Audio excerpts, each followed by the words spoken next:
Eu sei, só por esse título, muita gente já pensou, que porra é essa? Porque quando você olha pro Wave GL, a primeira coisa que vem na cabeça definitivamente não é gênio. Pode ser irritante, exagerado, intenso ou até mesmo dor de cabeça. Mas e se justamente isso for o ponto? Porque tem uma coisa curiosa sobre gênios. Eles quase nunca parecem normais. Friedrich Nietzsche já falava que aquilo que foge do padrão é automaticamente rejeitado.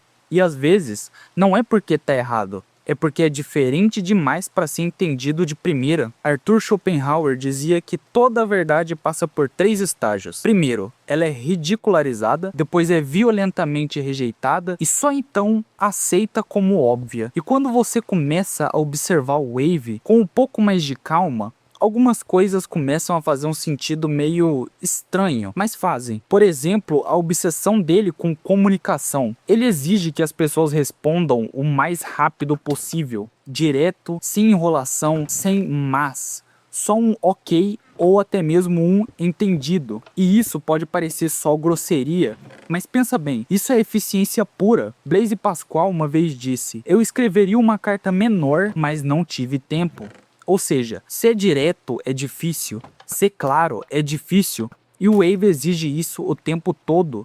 Sem perceber, ele está forçando um padrão de comunicação que elimina o ruído, e isso em qualquer área da vida é extremamente poderoso. Claude Shannon construiu literalmente uma área inteira da ciência, baseada em reduzir o ruído na comunicação. Menos ruído, mais sinal, mais entendimento. Agora junta isso com outro ponto. Ele leva o CS mais a sério do que qualquer outra pessoa na face da Terra. E não é tipo, ele gosta muito. Não, é quase obsessivo. Mas aí entra uma coisa que muita gente ignora: Isaac Newton e Nikola Tesla.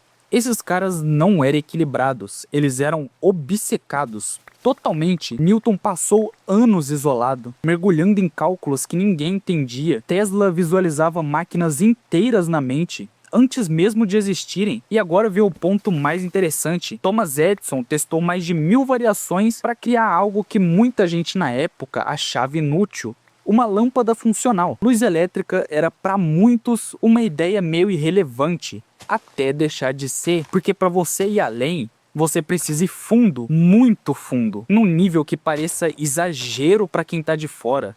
E o Wave foi fundo no CS, num nível que a maioria simplesmente não teria paciência ou coragem de ir. E isso muda tudo, porque profundidade cria visão, e visão cria vantagem. Agora a teoria mais interessante do Wave GL. Será que ele realmente é daquele jeito mesmo? Ou será que ele é apenas um personagem? Mas na verdade, pensa aqui comigo. Live é entretenimento. E entretenimento precisa de exagero, precisa de emoção, precisa de algo que faça você parar tudo e assistir. Andy Warhol dizia: "No futuro todo mundo terá 15 minutos de fama", mas ele não falou como manter essa atenção. E aí entra o Wave, porque ele não só chama atenção, ele prende, e isso é uma habilidade extremamente rara. Hoje em dia, todo mundo compete por atenção, mas quase ninguém sabe sustentar ela. E o Wave consegue, do jeito dele, sem tentar ser agradável, sem tentar ser perfeito, sem tentar se encaixar. Ele tem um estilo tão específico, tão fora do padrão, que simplesmente não existe comparação. Você não consegue olhar pra ele e falar: ele é tipo aquele cara, porque não tem. Ele é um ponto fora da curva, e isso no mundo atual é uma vantagem absurda. Naval Ravikant falava muito sobre isso: escape da competição através da autenticidade. Quando você é realmente único, você não compete, você redefine o jogo. E o Wave, de alguma forma, faz exatamente isso, mesmo que não seja intencional, porque ninguém ignora ele. Você pode achar irritante, pode discordar, pode rir, mas você não ignora. E hoje em dia isso vale mais do que ser perfeito, porque atenção é tudo. Herbert Simon já falava: uma riqueza de informação cria uma pobreza de atenção. Ou seja, quanto mais coisa existe, mais valiosa fica a atenção. E o Wave entendeu isso, na prática. Agora entra uma camada mais profunda ainda.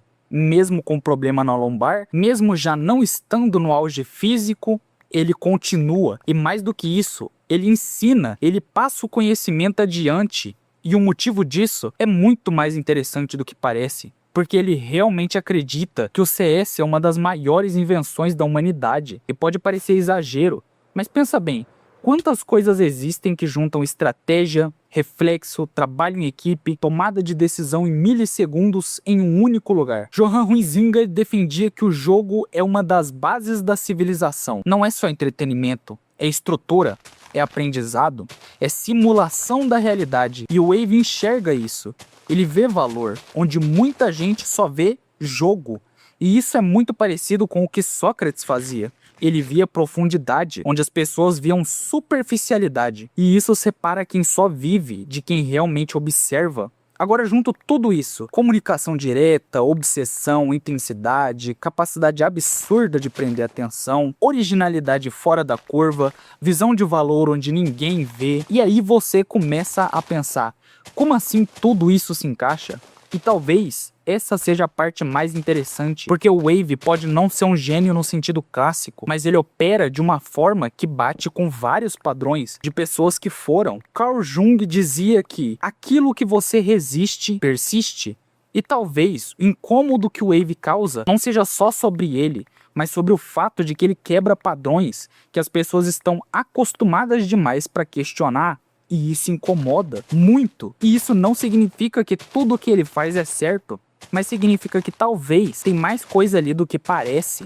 E talvez o erro não seja ele ser estranho, seja a gente tentar encaixar tudo dentro do que parece normal. Porque no final, Galileu Galilei foi ridicularizado, Vincent van Gogh foi ignorado, Alan Turing foi incompreendido e quase ninguém que mudou alguma coisa parecia normal no começo. E talvez, só talvez, o louco da vez só esteja jogando um jogo que pouca gente ainda entendeu. E clica no vídeo que está aparecendo na sua tela para você entender como muitas das vezes o louco é justamente quem tenta entender.